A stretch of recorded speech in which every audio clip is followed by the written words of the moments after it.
Oh shit. We're live. Are we live? Let's see how many people live video. I don't know if it is live. I'll just double check. What's going on, YouTube friends, producer friends?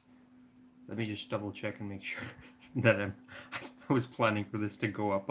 Oh shit, we are live. Hey guys. Yo. Okay. I guess we're doing this right now. I was planning on doing this at like in 3 hours, but I didn't set it up correctly. Hi, how are you guys doing? Hope you guys are doing good. We're going sicky mode. That's awesome. Oh crap! I wasn't. I was totally planning on doing this in 2 hours, but you know what? Spontaneous, and there's people coming in. Um, all right, I'm doing this on my phone. I've never done this. Shit, my room's a mess, but I'm gonna show you guys the studio. But before we do that, I just want to quickly shout out everyone that's helped support this channel. Um, big old shout out to the Patreon supporters. My goal was to hit 10 this year or last year, and I would do a studio tour. So this is for you guys that helped me reach that milestone. So, but yeah, we're going to do a studio tour finally in 2019 with all the little hacks and all the equipment, the desk, the computer, the keyboards, and everything is laid out. So I'm gonna have the chat going right now. Um, so just if I miss something that you want to know about, just let me know, and we will go over that as well. In case I forget, stick this wide angle lens on my chromatic. Okay, there we go. Hopefully you'll be able to see a little bit more. All right, cool. Got it. Okay, so what we're doing, great. We'll go from right here. This is so cool. I wanted to do this handheld. Okay, door. Great. Everyone has a door.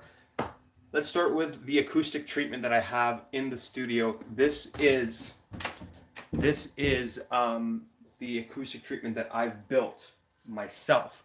I'll flip the camera around,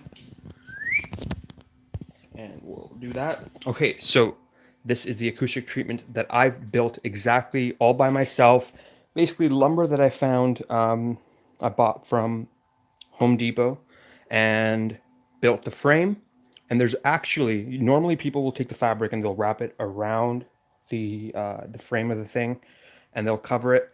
I wanted to have this little trim on the sides. So the way I got that done was basically just another little frame on the inside that you can see. And that frame holds everything in place. And there's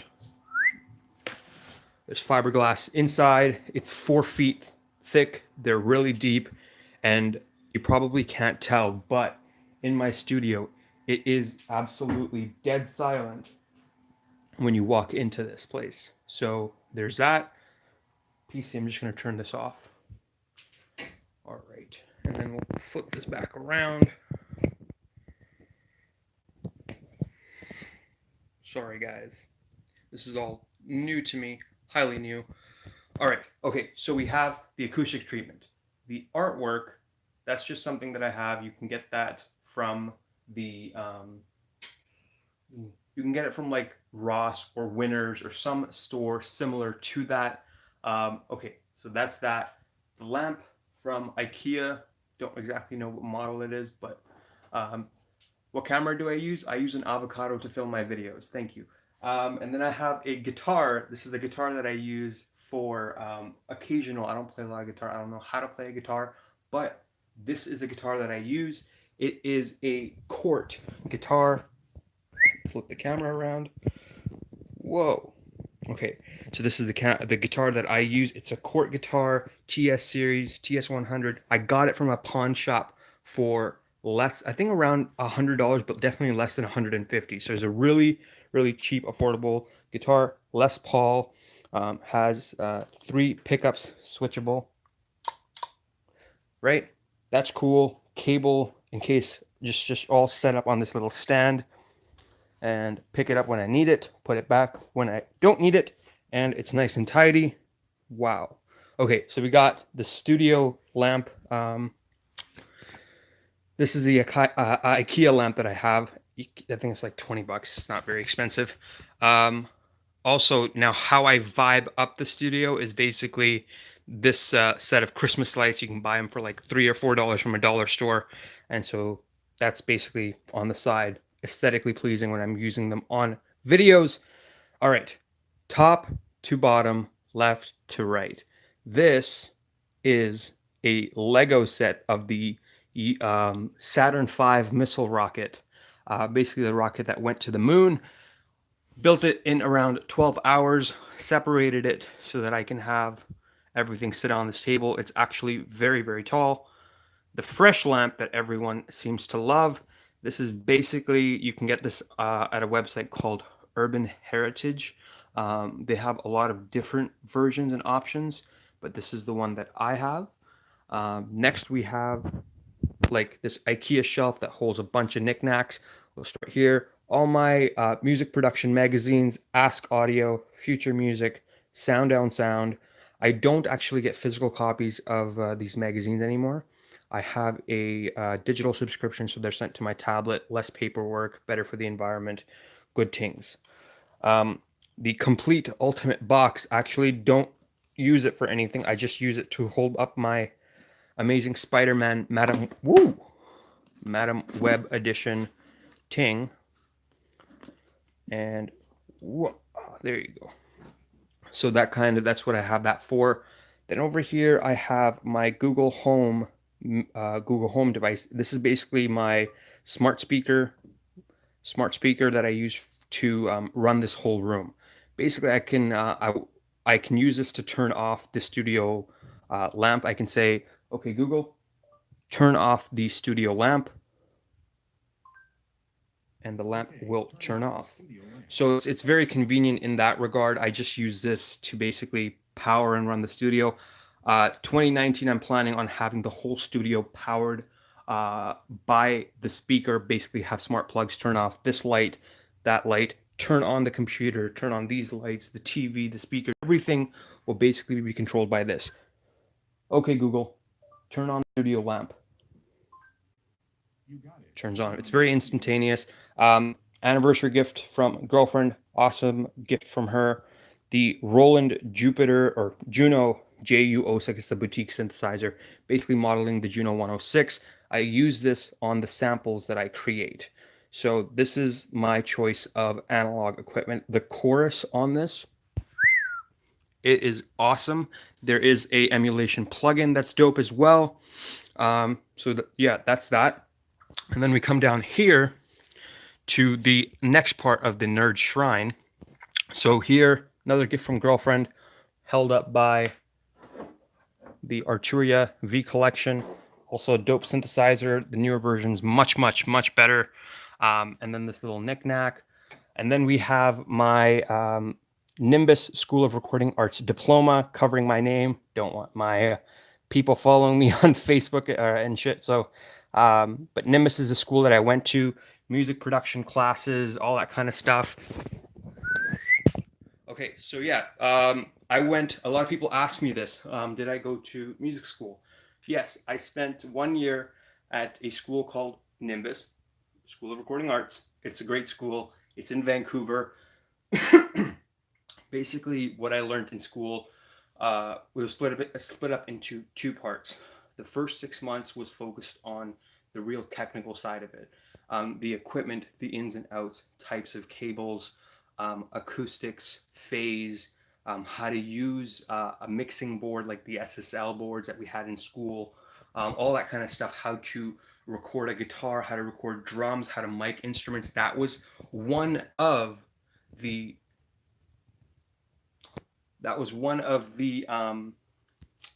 things that we learned in the first 6 months. There's a lot more that we learned, but that was one of them. The other thing in the next 6 months was basically having to do with advanced music production. That was what the course was called, AMP. We basically learned how hit songs are crafted.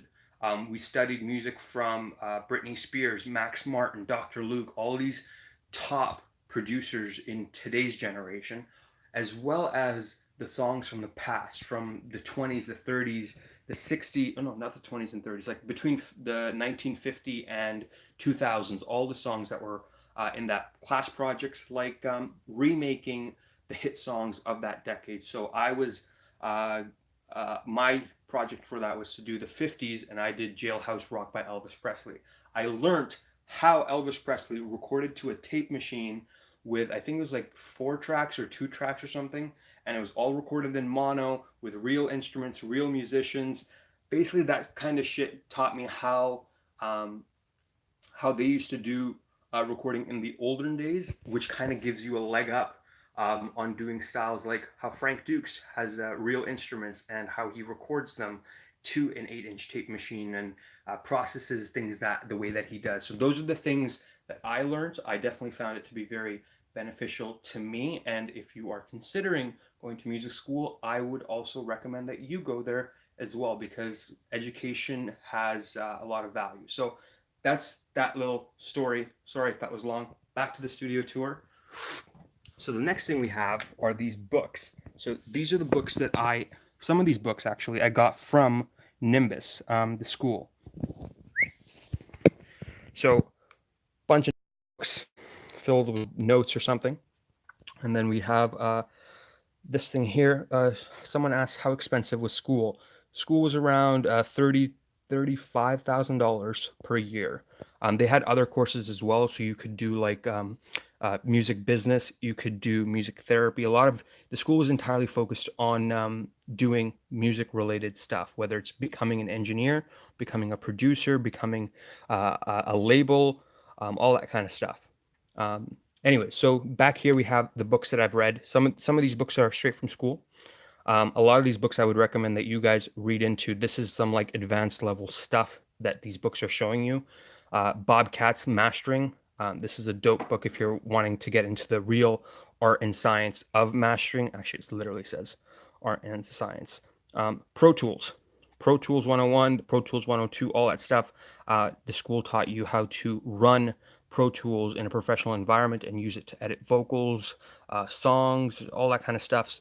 Basically, every student that goes there, you're certified as a Pro Tools user. I'm Pro Tools certified. I know how to use Pro Tools. I know how to run sessions, edit, all that kind of stuff within Pro Tools. Actually, the school actually makes it mandatory that you have a copy of Pro Tools. Pro Tools, music theory rudiments book, guitar, learn how to play guitar, still don't know how to play. These 2 books are a gold mine. Basically, they contain mixing and production hacks from world-renowned producers and engineers. Now, I don't mean trap producers or rap producers. I mean guys that like do songs, like they don't make beats.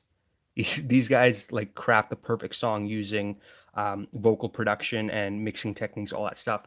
Literally interviews and technical data on how to use equipment, when to use it, why to use it, how to set levels. That's this book, The Mixing Engineer's Handbook by Bobby Osinski. Same book here. The Music Producer's Handbook, also a really good book. Recording Tips for Engineers, Engineering Handbook, Assistant Engineer's Handbook, basically if you want to work in a studio. And then we have my vinyl records collection. Ooh, my legs hurt. Oh, I'm getting old. So if you don't know, I'm a huge fan of pop music. I make rap music, but I love pop music. Songs on Top 40, Billboard Top 100, that kind of stuff. And this is one of Taylor Swift's most recent records. The reason why I love it, the producer that I idolize and look up to, his name is Max Martin. He has made every single hit song. He at least has like 10 hit songs every year, written for Taylor Swift, Katy Perry, Britney Spears, Backstreet Boys, NSYNC, Tove Lo, like any pop artist that you can think of, Ariana Grande, all of him. That's the guy, and that's the guy you want to study. Okay, next little bit. Then we have all this music software that I've purchased. Well, some of it's cleverly being used to hold up other of my equipment. So then we have Complete Ultimate Box Edition. I hate having digital versions when I bought them, but now it's great. Complete 9 Ultimate, Pro Tools 10, If you're a student and you get Pro Tools, you get 3 years of free updates. The box for this little USS Enterprise thingy, a bunch of CDs, knickknacks, banana, instruments, things that I've used to create the drum kit. There's a lot more scattered around the house than I care to admit. So, oh, don't whistle. Sorry, bro. Okay. Next, then let's go to some next other things. Oh, whistling.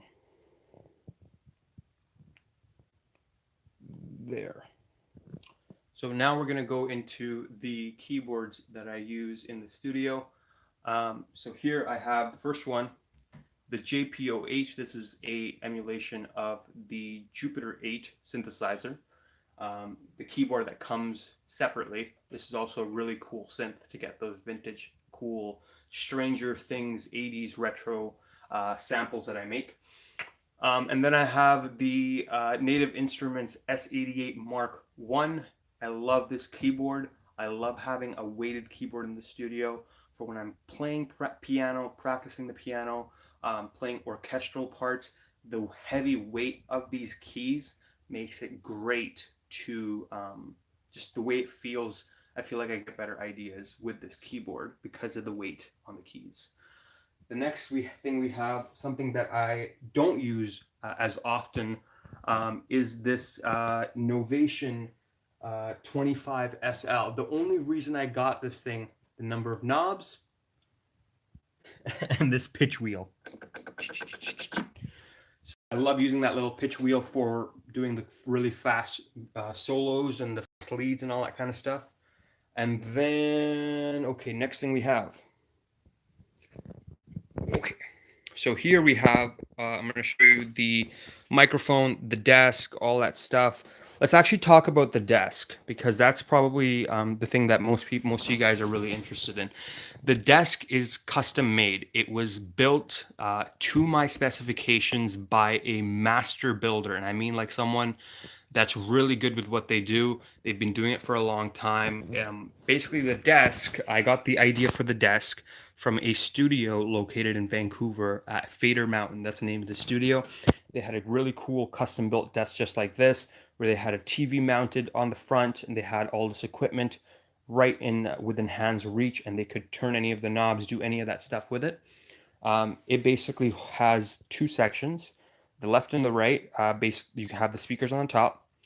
This little box here allows you to put more rack mountable equipment, and then right underneath it you get these other four sections. Both of them hold 4 units inside of them. The desk was over $4,000, which probably is way too much money than most people would spend, but to me it's something that I wanted. It's right exactly how I would want my desk. It's unique. No one else has this desk in the world. You can't get it built. You can get it built. You'd have to show them the desk, but it's something entirely unique to me. I have people come into the studio all the time, and they open that door, they come in and they see this, and their jaws drop. I kid you not. They're like, wow, this looks like the Spaceship Enterprise. It is awesome. So back to the desk. So you have the middle row. It holds all the rack mountable instruments. I have these rails installed on all of these sections, and you can have more rails installed on this side and over there, and you can hold more equipment as you need. Yeah, so let's go over here. Something that my girl got me for a birthday or something was this Rode microphone arm. This is a really dope studio hack for me, because basically when I need to record any vocal ideas, have a FaceTime call, a Skype call, I pull this microphone out, I use it. When I'm done, I take it down, put it back, move it out of the way, and done. It's like easy cleanup and all that. The microphone that I have is an Audio-Technica AT2020. Basically had this microphone for the last, I don't know, probably like 5 or 6 years. This microphone, as much I love hoarding equipment. I love having more equipment than I'd ever use, just so I have variety. But this microphone is probably the only thing that I haven't changed in the studio. Why? Because this thing is a workhorse. I beat it up a lot. Like, I abuse it. Like, I'm either screaming into it for like ideas, or I'm right up close to it. I'm swinging it around. It's just a really good microphone, and it's done wonders. So this, then we have the microphone stand, the microphone, the cable, custom made by your boy. This here is the Korg Mini-Log. This is a synth that my dad got me for my birthday a few years ago when it first came out. So this was actually, was this my first? This was my very first analog synthesizer ever.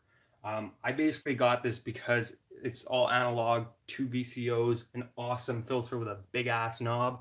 Oh, it's great. The reason why I love this is because it has audio in, so I can run audio straight out of my patch bay right into this thing, run my sounds through the effects that are built into this, and then run back out right back into the patch bay, back into my interface, into my DAW, and I got something dope. I'm not from Brampton. Yeah, the Mini-Log is a dope synthesizer, and I think it's a real good bang for your buck if you are considering to get that. I am not sponsored by them. Yes. Okay, next shit. So I just briefly talked about the patch bay. This is a real fundamental part about the studio. Actually, my arm's getting really tired. I'm gonna put this on a selfie stick. So selfie stick engaged, and we're gonna, oops, come on. I don't want any effects. Okay, there we go. Sorry about that, you guys. Jesus. I've been producing for over 10 years. I started when I was probably 12 or 13.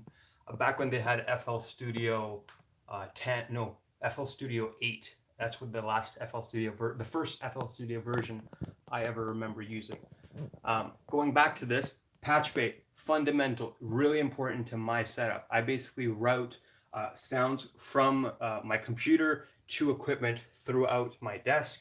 Basically, the top panel here, let's flip this around and get really close. So this here is an XLR patch bay.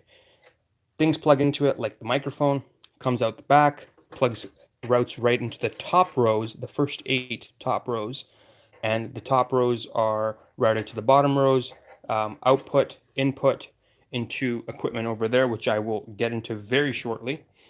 But this is really fundamental. I can plug in my laptop, I can plug in other equipment that I have in here, I can plug in my synthesizers directly into that. The vintage synthesizers, anything I want to plug in, it's much easier to route information through this than it is to route the sounds by crawling under the desk and then plugging it into the interface. It's a big hassle. So the next thing in all of this is the main section. The first thing, very important, is this power cleaner, a power distributor, power processor. Basically, it takes the power, the 110 volt from the walls, goes into this, and on the back, I can basically plug in like, I think 8 or 10 other devices into this. If there's ever a power surge or anything wrong with the electricity, this thing will fry. It'll protect all the other equipment that is plugged into it, which is great. We have storms here sometimes, trees blow over, hit the power lines, happens all the time. But yeah, there's that. That's the first thing everything runs through. This thing is awesome because it has lights on the back of it. I turn this knob, there's the lights. Working at nighttime, it's great for that. Turn it off. It has a little free port on the top, so I can plug in my phone charger, all that kind of shit. Then we have the DEP5, which is a digital effects processor. This is a reverb delay unit. It has basically, it's like a really awesome. It's out of focus.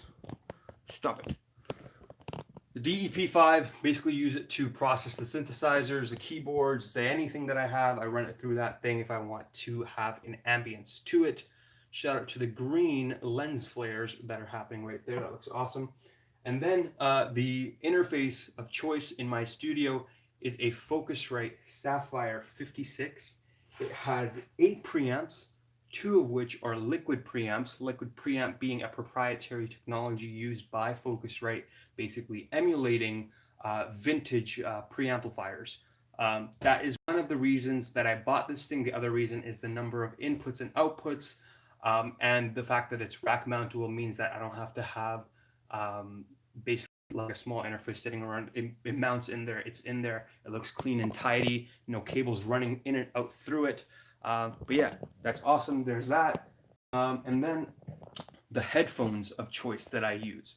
So I use the Audio-Technica ATH M50Xs. I use a pair of the regular ones without the X at the end that lasted 3 years, and those are just the headphones that I trust and that I use all the time. They're closed back headphones. They're very flat. They sound good. The next set of headphones that I have are the AKG K240 MK2s. These headphones I primarily use to mix the mid-range frequencies in my music, usually like the snare, the vocals, that kind of shit. That's what I'm usually using. So those are the headphones. 2 headphone choices for me. Take this off. I am not from Brampton. I don't know why everyone thinks the Indian guy's from Brampton, but okay. All right, more equipment. So we have that. We have, let's talk about the speakers. The speakers that I'm using are 7-inch Adam A7Xs. They are neutral speakers, meaning they are flat across the board. To most people, the ribbon tweeters will probably sound very dull, but the ribbon tweeters is what makes this set of speakers awesome. You can basically hear frequencies. Oh, they play frequencies up to 80 or something kilohertz, well beyond the hearing range of a human being. And basically the speakers sound really, really smooth. Along with these speakers at the bottom here, I have a KRK subwoofer, foot pedal for my keyboard that I'll talk to you guys about in a second. That's awesome. Important, don't get a subwoofer if you don't know how to tune it. If you just have a subwoofer, it's going to screw up your whole referencing levels and all that. And then more stuff. Let's talk about some more stuff. We'll take this for now, put it over here. We'll go over here. Apple keyboard, because my computer also is a Hackintosh and runs OS X. Audio interface, basically monitor control the speakers with this button here. Then we get into the other equipment that I have. Art voice channel, Pro VLA, also by Art. This is a channel strip that I use for my voice. This is how I manipulate my voice. It has the preamp. It has phantom power. The basic necessary stuff is right here. That's the main bit. The impedance knob, that's also great to balance with your impedance of your microphone. The compression section, this is the compression, de-esser, gate, equalizer. Buttons at the top here allow you to change the position of the compressor, whether it's, the position of the equalizer, whether it's after the compression or before the compression. This is the EQ. You got four bands. Low frequency, 2 mids, high frequency. You can see what I'm usually setting them up with when I'm recording. Excuse the dust. I only just came back, so I haven't had a chance to dust my room and do all that shit. Gain reduction meter, output meter, VU meter for the output. Use this instead, much more accurate. Output knob, fantastic. Power button on. Important to mention, this is a custom. You can buy this as it is from the manufacturer. That's great. But this one I sent to a company that modified the internals of it with a different set of tubes and output transformers. So it's a little bit different. The next bit is the Pro VLA 2. This is a 2-channel compressor. We'll work on this one side and I'll kind of explain the other side. This input threshold here is the driving, how you drive into the compressor, the ratio knob, the output. Basically, the threshold in this is fixed. You're basically driving into the threshold. The attack knob, the release knob, that's that. Gain reduction meter, channel 1, you can actually change what the source of this is, whether it's the input source, you can bypass that section, or the output source. Dual mode, basically linking these two. I don't know how interesting that bit is to you. What else? Same thing over here. Talked about the mini log. Talked about the keyboard. Firefly from Razer, basically light up keyboard. The Razer Naga Chroma, fantastic mouse. It's awesome because I have all of these buttons on the side programmed. Saving, cutting, pull up different tools, the Razer tool, the tool, any of those tools can be brought up with this. And basically working right now, I can just hit the button on the bottom if I want to save a session, pull up different tools instead of using keyboard shortcuts over here or dragging the mouse. It saves a lot of time. This thing is, believe it or not, from a thrift store. This I got for less than 15 bucks, and it makes some of the shittiest sounds ever. And I say shittiest in a good way because it's entirely unique and special in its own way. Really old sounding sounds in here, mellotrons, flutes, all that stuff. You can get this for really cheap. Only issue with it is that I need to get electrical spray so I can like clean the pots in it, so it's not like noisy when I turn the knobs and all that. But other than that, in perfect working condition. Tested okay, got a power supply, it's great. All right, the keyboard. This is the Native Instruments S61 MK2. I think this is the best keyboard you can have in your studio because you can turn the knobs, control whatever's on your screen, see what's on your screen over here. FL Studio, unfortunately, is not supported with this. I am thinking that I'm going to need to switch over to Ableton or something else in order to continue using the features that are built into it because it's quite powerful. Play, pause, loop, metronome, arpeggiator, all that stuff. It's great for that. This little touch strip, you know, all that normal shit. Navigate presets with this. It's honestly, it's a really good keyboard, and the desk is awesome because I can just slide it out of the way. Forgot to mention the LED strips surrounding the walls. Underneath the desk, using custom light rails around the whole thing. It's actually diffusing the light. Let me turn it off. Oops. Get the remote off. And this is what it basically looks like. Install these myself. Light strips are inside of that. And yeah. So there's that. And then we have the computer, the beast that this thing, that runs this whole studio. So the computer itself it is a 8th gen i7 CPU, 12 cores, 32 gigabytes of RAM, 10 terabytes of internal storage, as well as a 500 gigabyte SSD drive, a 4 gigabyte, what's that called? The graphics card. The graphics card is about the only thing that's kind of slowing the system down, so that's going to be changing.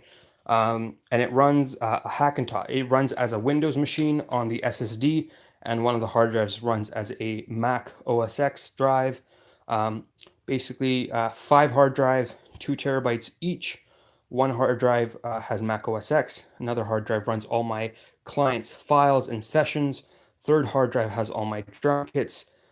Fourth hard drive has the sample libraries for Native Instruments, and the fifth hard drive is running all the backup of the client session files, so that I never have to worry about my files going missing. The total value of the studio is probably upwards of $30,000, including the desk. The PC itself is probably like $4,000. The desk is $4,000, like I said. when you account in for this $800 keyboard, $1,000 keyboard, $500. This was $1,000 when I bought it. $200 or $300 each. Like the laptop, the MacBook Pro, the chairs. Believe it or not, actually $1,200. I was lucky to get it for free from someone. Um, the music software, the books, the vinyl. It's quite extensive. It's and don't for a second think that I got this overnight. I've been building this studio for the last 10 years, one equipment at a time, using my own money. No one else paid for this. Saving up $1 at a time to invest into myself. I really love what I do, and I want to have the best of the best. That is why I've bought this stuff, and it's hopefully going to get a little bit better this year and the next year. It's just a process. Okay, so that was the desk that you guys wanted to see. And I got a little studio hack that I've been working on. If you aren't following me on Instagram, I showed this to everyone. This is a little hack that I came up with. Basically, I have like around 100 feet of cable sitting in my house somewhere, like of XLRs, TRSs, guitar cable, speaker cables, just extra wires. And they were just in a box, and they weren't, I wasn't ever able to find them. So that's basically what I've done with it. Wrapped up all the cables, hung them on this very cheap dollar store hook, and it mounts on this section here. When I open this, this is my closet. Top shelf is all my camera equipment. Some of it's in the other room at the moment. Then I have my booze collection. I don't drink a whole lot, but there's some cool shit in here. If you are into alcohols at all, you'll see that. My drone building equipment, my meter, phone cases, bunch of junk, camera stuff, and Gia. That little special section, I'll leave that for another video. But that's my little nerd cage, and I think that's the whole studio. Um, I'm gonna take like my phone's at like 4% right now. We'll plug this in, and I will take a few questions, and maybe I can answer them, and then I'll head out. Five minutes. Okay, you guys have any questions? I wait. More videos coming soon. I'm actually working on more videos right now at my little special workstation. Um, Comments. Uh, Let me know what you guys want to see more from me if you have any suggestions in that regard. We got it's a 38-minute. Let's see what the question is.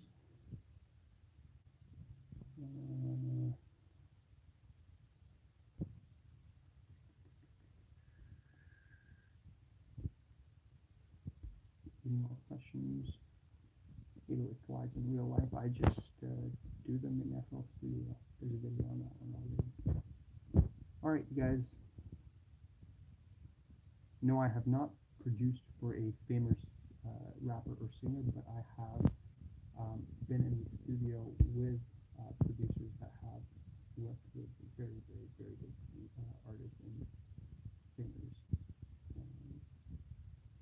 Windows. I use Windows the most. I use OS just for Logic Pro. Is that the keyboard M49? No, that is the F61 Mark II and the F88 Mark I.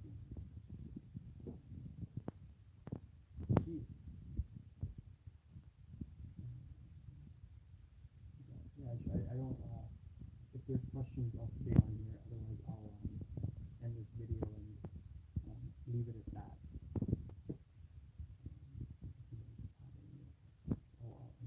It's 4:45 p.m. now. So we have another 5 minutes to get off.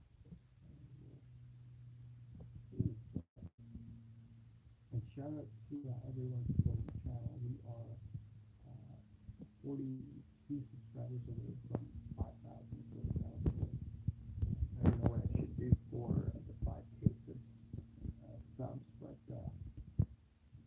love for you guys to let me know what you want to see next.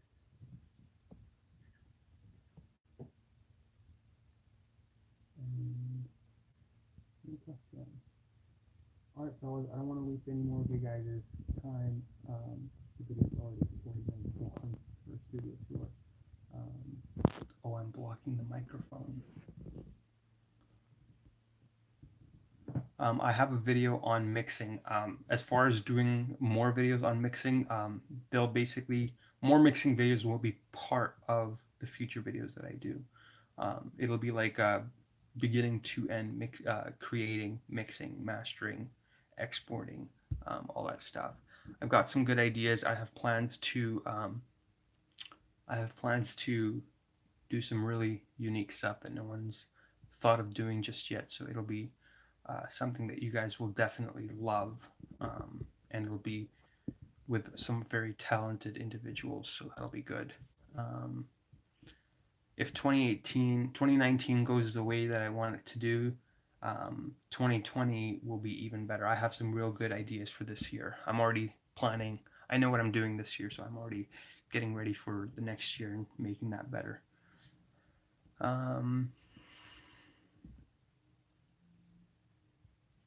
Vox or voice. I don't know what if that's a question.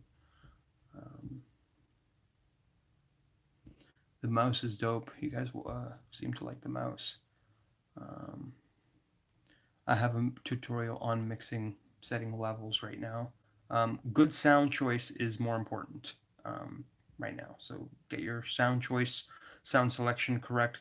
Get good quality sounds.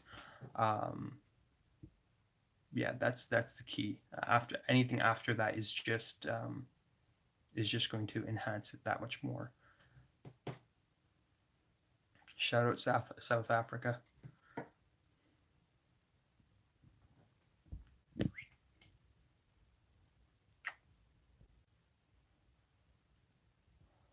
All right, you guys, I gotta go head out to the gym. Oh, actually, I want to show you guys something.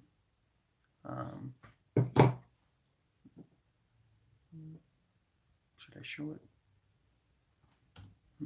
No, I'll show it another time. That's okay. All right, you guys. Talk to you guys later. Thank you for watching. Hope you guys are doing good. I'll see you guys in the next video.